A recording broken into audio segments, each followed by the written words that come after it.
আমি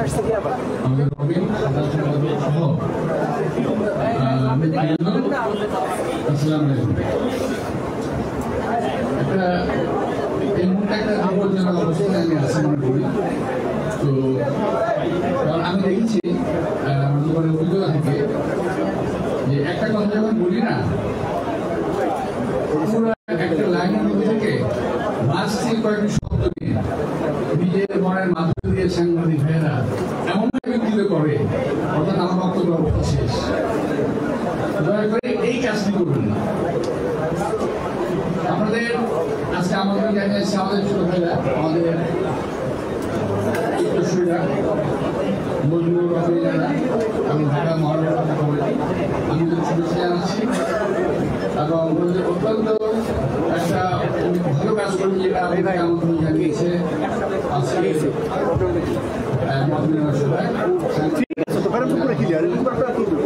আমাদের ভালোই লাগলো, খারাপ হয়নি। আমি ধন্যবাদ জানাই। তো আমি প্রথমেই একটা কথা দিয়ে শুরু করবো, সেটা হলো আমাদের আমার সবাই সালাম একটা বক্তব্য রয়েছে, বলেছেন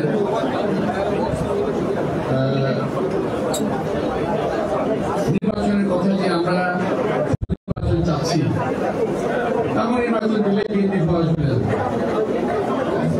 অনেকে বলে যে এই কথা থেকে যে নির্বাচন দিলে কিন্তু ক্ষমতা আসবে, দেশবাসী ভাবে, সমস্ত রাজনৈতিক দল ভাবে, যারা দেশ তারা ভাবে যে নির্বাচন দিলে কিন্তু ক্ষমতা আসবে। আমরা কিন্তু এটা ভাবি না। আমরা চাই, আমরা ভাবি নির্বাচন দেশের মানুষের অধিকার। এই অধিকারের জন্য, ভোট দেওয়ার জন্য আমরা 70টি বছর আন্দোলন করেছি। নিজের জীবনের অর্ধেক সময় অন্তত আমার এবং আমার মতো যারা আছে তারা জেলখানায় অথবা পলাতক জীবন কাটিয়েছে। আমার নিজের জীবনে বলবো, আমার পরিবারের মধ্যে আমার হয়েছিল 11 বছর জেল, আমার স্ত্রীর 16 বছর জেল, আমার ছোট ভাইয়ের 8 বছর জেল। এরকম বাংলাদেশের বহু নেতা কর্মীদের জেল হয়েছে। তো ভাইরা, তো আমরা যে আন্দোলনটা করছি 17 বছর, এই আন্দোলনে কি একেবারে কোনো কাজে লাগে নাই? যদি একটা কথা ধরেন যে একটা এই বিল্ডিংটা কি উপর থেকে কাজ শুরু হয়েছিল না নিচ থেকে শুরু হয়েছে? নিচ থেকে শুরু হয়েছে, একের পর ইট দেওয়া হয়েছে, একটা বিল্ডিং তৈরি হয়েছে। কেউ যদি ভাবেন যে আমরা একেবারেই আসমান থেকে নাজিল হয়েছি এবং আমরা সমস্ত কিছু আমাদের দখলে, সারা বাংলাদেশ আমাদের সমর্থনে আছে, সুতরাং আমরা যা খুশি তাই করবো, এটা কিন্তু খুব ভালো লক্ষণ নয়। নির্বাচন দিলেই ক্ষমতা আসবে, এই কথা যারা ভাবেন, এটা কেমন? এটা যদি ভাবেন, এটা যদি ভাবেননি আপনারা, তাহলে এটা কেন ভাবেন না যে বিএনপি একটা অত্যন্ত জনপ্রিয় একটা দল? এটা কেন ভাবেন না? বিএনপি ক্ষমতা নাই, এখন নির্বাচন দিলে বিএনপি লিগ করবে সে অবস্থা নেই। সুতরাং নির্বাচন দিলে যদি ক্ষমতা আসে, তাহলে এখন ধরে নিতে হবে যে বিএনপি নির্বাচনে যাওয়ার মতো মানে জনপ্রিয়তা আছে। ওখানে আপনাদের ভয়টা থাকবে। জনপ্রিয়তা দল যদি ক্ষমতা যায়, তো অসুবিধা কি? আমরা তো বলছি না যে বিএনপি ক্ষমতা যাবে, যারা ভাবে তাদের উদ্দেশ্যে বলছি। বিএনপি কখনো ক্ষমতায় যাওয়ার কথা বলে নাই, আগে বলে না, আমি বলছি। বিএনপি নির্বাচন চায়, ভোটের অধিকার চায়, কত বড় অধিকার চায়, আমরা আদায় করেছি কত বড় অধিকার। আজকে আমার সামনে অনেকগুলো সংবাদ টেলিভিশন বোধহয় করা হবে, 30টা টেলিভিশন আছে, আমার সংবাদপত্র 40টার উপরে আছে। একটু চিন্তা করেন। অবশ্য আমাদের অনেকের তখন জন্ম হয়নি। সকালবেলা ঘুম থেকে শুনি সমস্ত পত্রিকা বাতিল হয়ে গেছে, শুধু 4টি পত্রিকা চলবে: ইত্তেফাক, সংবাদ, মর্নিং নিউজ, বাংলার বাণী, এবং আমরা পত্রিকা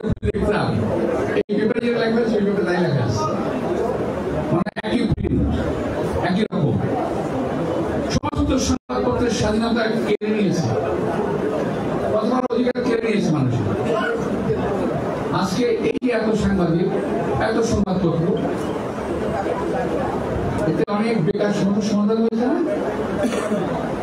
দেখেন দেখুন, প্রত্যেক সাংবাদিক একটা পত্রে কাজ করেন, বেতন পান, টেলিভিশন হোক, পত্রিকা হোক। এই যে একটা সংস্কার, এটা কে করেছিল? শহীদ রাষ্ট্রপতি জিয়া রহমান। শুধু সংস্কারের কথা বলি আমরা, পার্লামেন্টারি গণতন্ত্র কে দিয়েছিল? দেশনেত্রী বেগম খালেদা জিয়া। বৌদ্ধ গণতন্ত্র কে দিয়েছিল? দেশে আমাদের শহীদ রাষ্ট্রপতি জিয়া রহমান। এগুলো সংস্কার না? কোনদিন ঘোষণা দিয়েছি আমরা, কোনদিন বলেছি যে আমার কথা বলেছি আমি সংস্কারগুলো করবো, শুধু সংস্কার করবো, সংস্কার করবো, সংস্কার। এক ভোট দিয়ে আছে, কিন্তু আওয়াজ হচ্ছে আস্তে আস্তে আওয়াজ স্থির হয়ে যাচ্ছে। আমার কথা একটু মনে হতে পারে, সাজায় নিয়ে আমার একটু বার করে প্লিজ। দেশের পরিস্থিতি আজকে কেমন? আমার সাংবাদিক ভাই ভালো আছেন, কথা বলতে পারেন, কিন্তু একটা সময় ছিল এই কদিন আগে, 5ই আগস্ট আগে, এই সাংবাদিক ভাইদের মধ্যে অনেকেই, এই টেলিভিশনের মধ্যে অনেকেই, অনেক বলতে আমি বলবো 95% সরকারের কথা বলতে চলতে বাধ্য হয়েছিল। আমি বারবার কথা বলেছি, কথাটা আপনাদের অনেকেই বোধহয় ভালো লাগা নেই কিংবা আমরা বলতে চান না। আমি বারবার বলেছি, বাংলাদেশে সংবাদপত্রের স্বাধীনতা আছে, বরাবর ছিল, এখনো আছে, কিন্তু সাংবাদিকদের কোনো স্বাধীনতা নাই। আমার কথা বুঝতে পেরেছেন? সাংবাদিকের মালিক, সংবাদ মালিক যদি বলে দেয় কোন সাংবাদিকদের তোমাকে এটি করতে হবে, আওয়ামী লীগ বলে সেটা বলতে হবে, এটি করতে হবে, তো তাকে সাধ্য কিছু করার, কিছু করার নেই। আমাদেরকে সেখানে নিয়ে যেতে হবে দেশটাকে, সংবাদপত্রের স্বাধীনতাকে, এই সাংবাদিকরা যেন তার আসল কথাটা জনগণের সামনে তুলে ধরতে পারে।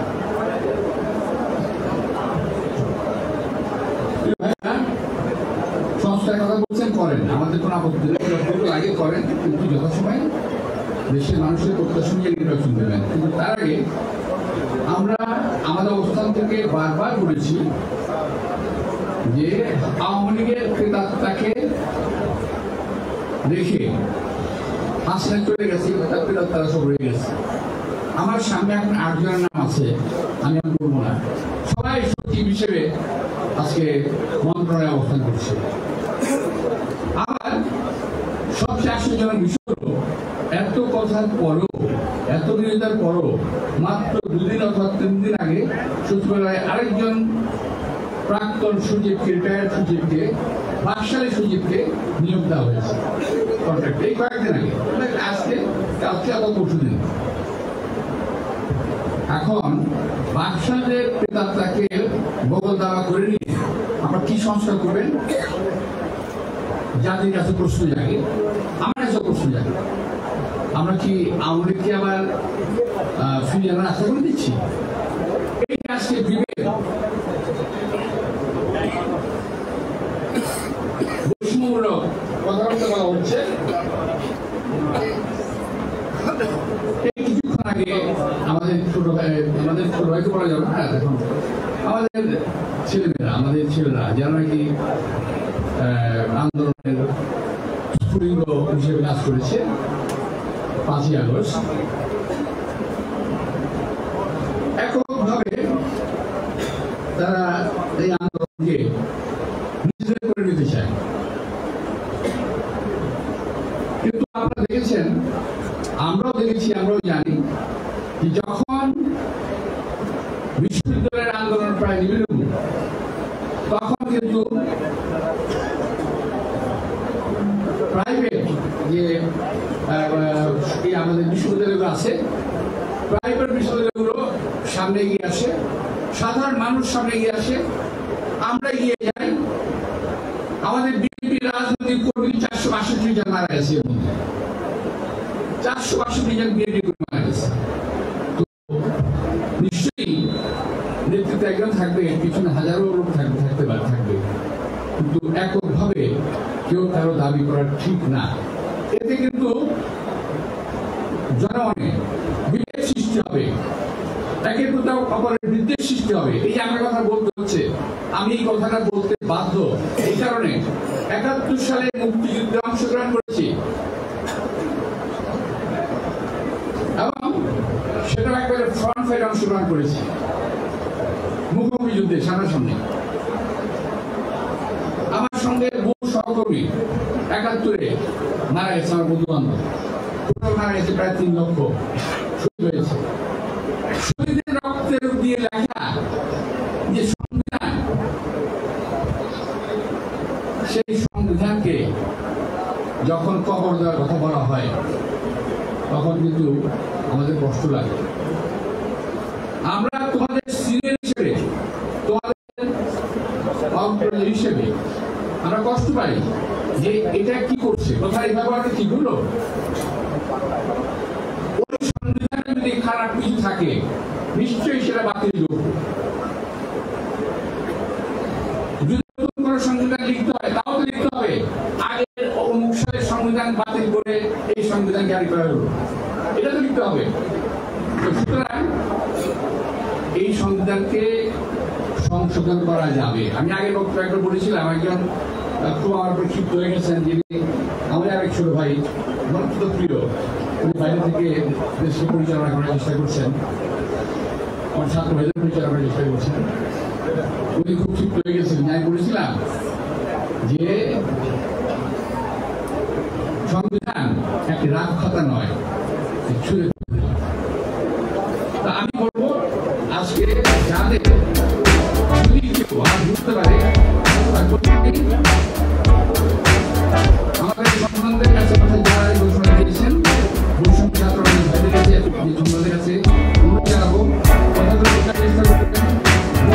সেটা হলে এই ধরনের কথা কিন্তু আসে, কবর দিয়ে দেবো, মেরে ফেলবো, কেটে ফেলবো, এসব কথা তো ভালো কথা নয়। জাতিকে আজকে জাতি তাকিয়ে আছে আপনাদের দিকে, আমরা তাকিয়ে আছি আপনাদের দিকে। তোমাদের থেকে এই ধরনের কথা আমরা আশা করি না। আমিও বিশ্বাস করি কিছু বাইরে থেকে সরকার গঠন করে ফেলেছেন, মনে হয় এরকম।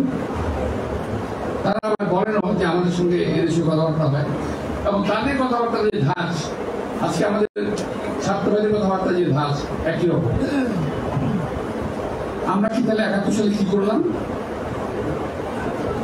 আমার প্রশ্ন, ৭১ সালে জাতি কি করলো?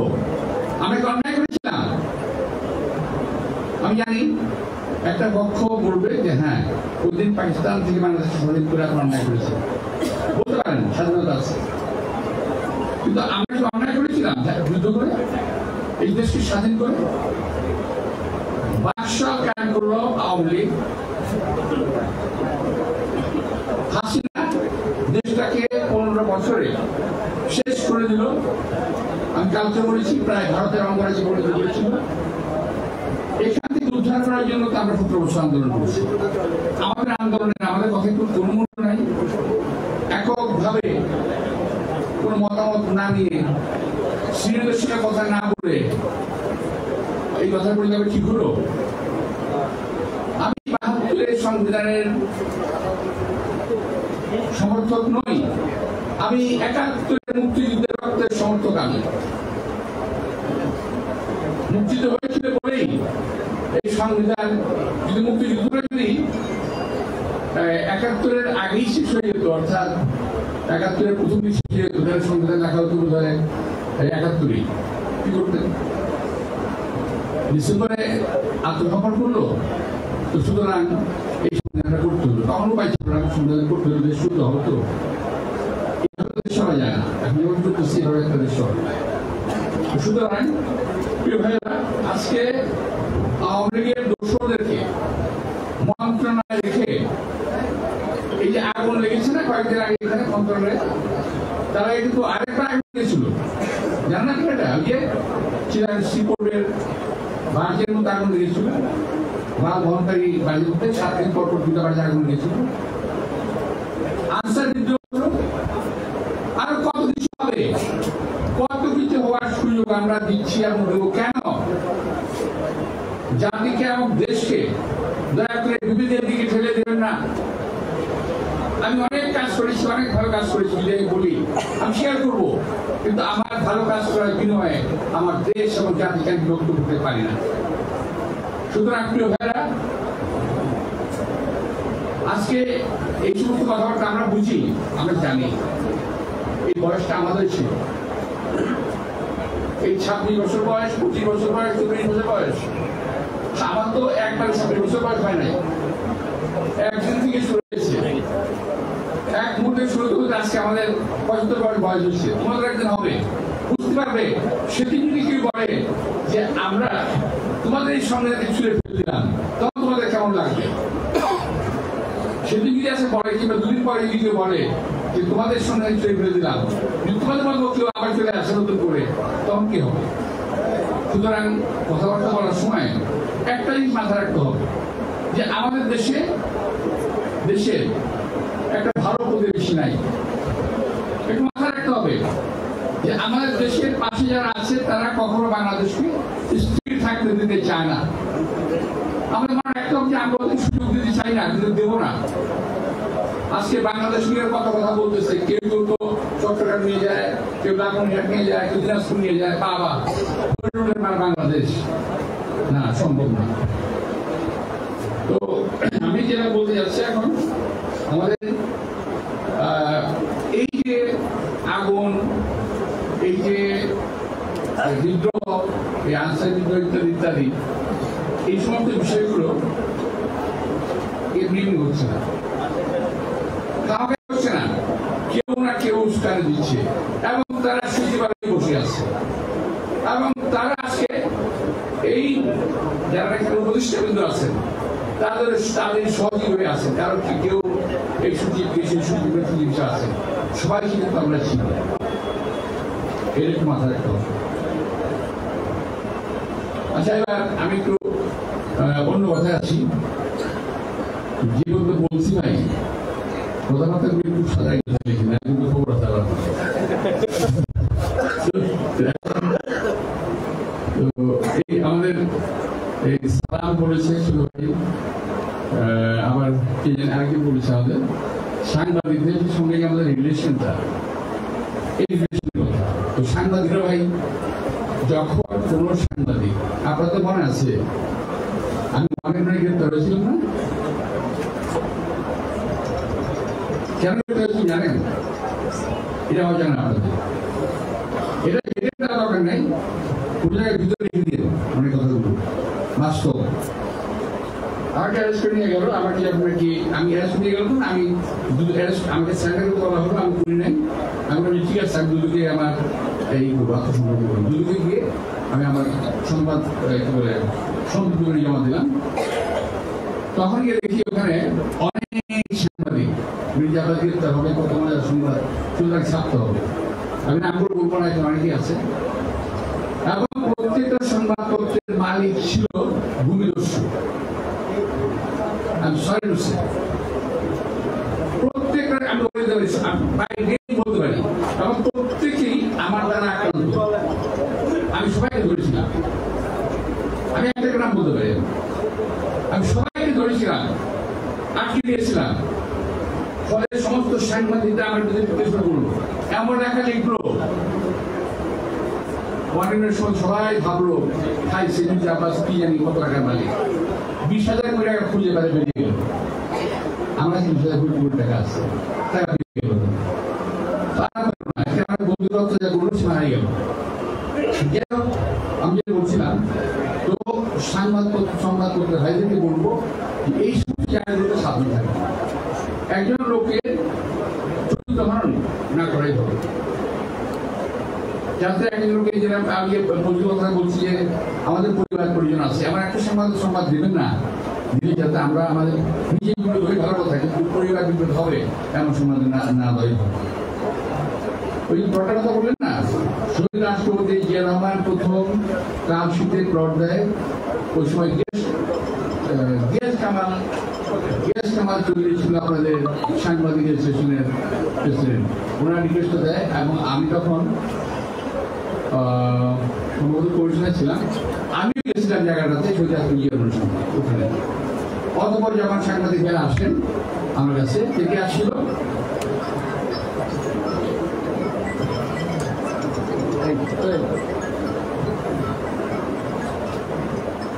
তো পরবর্তী সময় আমাদের 2-3 জন সাংবাদিক আমার কাছে আসে এবং তাদেরকে আমি খুব স্নেহ করতাম, সাংবাদিক সবাইকে স্নেহ করতাম, কিন্তু তাদেরকে আমি তাদের কথা মতো রাজি হয়ে প্রশ্ন দিলাম।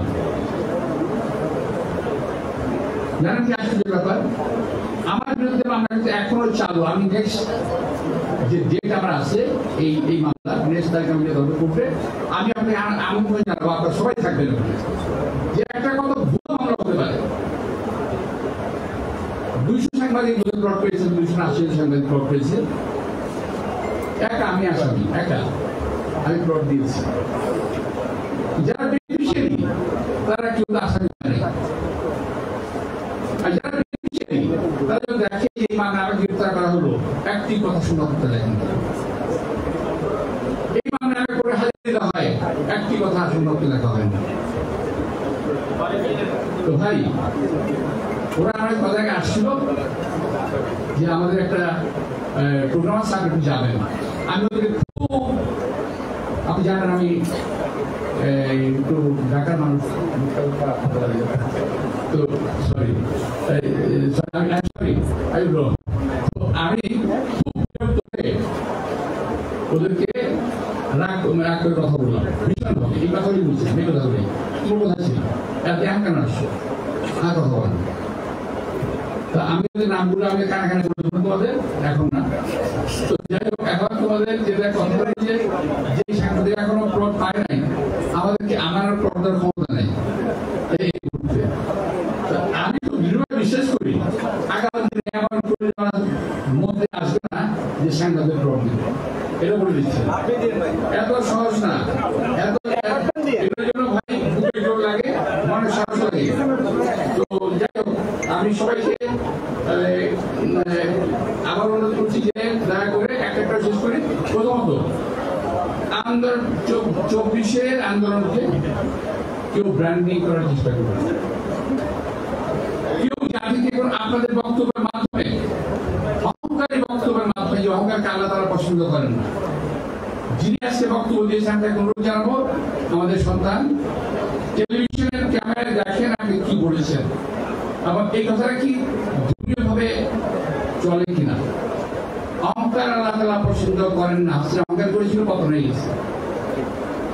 অহংকারী কথাবার্তা পতন হয়ে গেছে।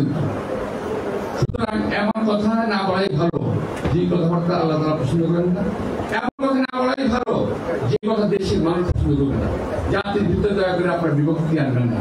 আমার এটাই হলো কথা। এত কষ্টের অর্জন হাসিনার পতন, সেই কষ্টের অর্জনকে দয়া করে কয়েকজনের ইশারায় কথা বলে, এই বাঞ্ছিলতা করে জাতিকে বিভক্ত করবেন না, এটা আমার সর্বশেষ অনুরোধ। আবারও বলছি যে ওই সংবিধানটা লেখা হয়েছিল ৭১-এর ৩ লক্ষ শহীদের রক্তের বিনিময়ে লেখা সংবিধান। আমাদের রায় খুব লাগে। এই সংবিধানে গত স্বাধীনতার পর থেকে এই সংবিধান চলে আসছে। যারা এই সংবিধানকে যারা মিসইউজ করেছে, যারা অপব্যবহার করেছে, তাদের বিরুদ্ধে অবস্থান নেন। আরে ভাই, মাথা ব্যথা হলে কি মাথা কেটে দিতে হয়? মাথায় ব্যথা হলে মাথা কেটে দিতে অবস্থিত হয়। সুতরাং যারা করেছে অপব্যবহার, তাদের বিরুদ্ধে অবস্থান অর্জন যে করা দরকার সেটা করেন। আমরা আছি সঙ্গে। আপনাদের সবাইকে আন্তরিক শুভেচ্ছা এবং ধন্যবাদ জানিয়ে বক্তব্য শুরু করছি।